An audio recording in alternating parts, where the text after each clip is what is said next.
सहारा मरुस्थल। सुनते ही आंखों के सामने रेत की तपती लहरें, असहनीय सूरज की गर्मी और केवल शुष्क शून्यता छा जाती है।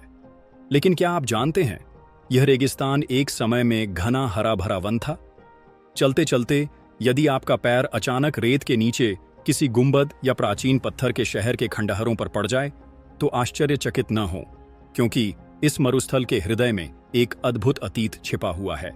लगभग 6000-7000 वर्ष पहले सहारा प्राणों से भरपूर एक हरी भरी भूमि थी। यहाँ नदियां बहती थीं, झीलें थीं और जंगलों में हाथी, जिराफ, मगरमच्छ घूमते थे। वैज्ञानिक इस समय को अफ्रीकन ह्यूमिड पीरियड कहते हैं, एक ऐसा युग जब नियमित रूप से वर्षा होती थी और सहारा के आकाश में बादल गरजते थे। रेत के नीचे आज भी उस समय के खेतों के निशान और पुराने जलाशयों के सूखे खांचे पाए जाते हैं। आधुनिक तकनीक में सैटेलाइट चित्रों का विश्लेषण करके देखा गया है, इस भूमि की सतह पर इतिहास की छाप अंकित है।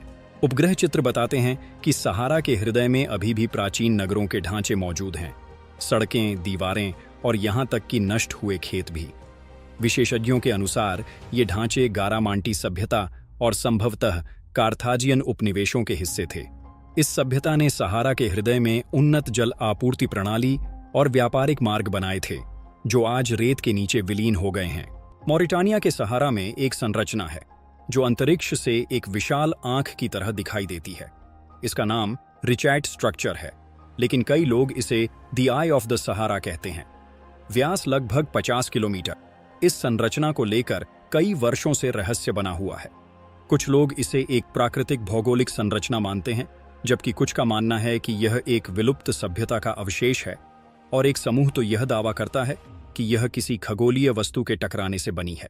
सहारा से प्रतिवर्ष लगभग 180 मिलियन टन धूल उड़कर अटलांटिक महासागर पार करती है और ब्राजील के अमेज़न वर्षावन तक पहुंचती है। इस रेत में भरपूर मात्रा में फास्फोरस होता है, जो अमेज़न के पेड़ों के लिए अत्यंत महत्वपूर्ण पोषक तत्व है।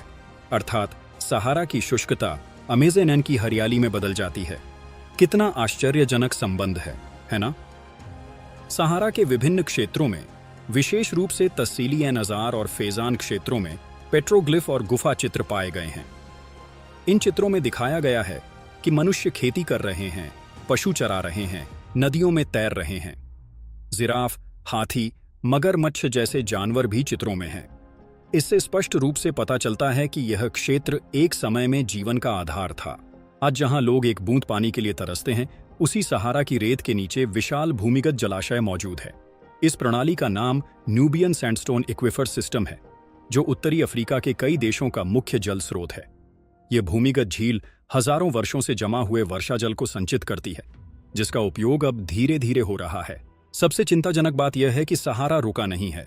यह धीरे धीरे दक्षिण की ओर फैल रहा है, साहिल क्षेत्र को निगल रहा है। वैज्ञानिकों का कहना है कि पिछले एक सदी में सहारा का विस्तार लगभग 10% बढ़ा है। यह पर्यावरणीय परिवर्तन न केवल जैव विविधता, बल्कि मानव आवास और कृषि जीवन को भी खतरे में डाल रहा है।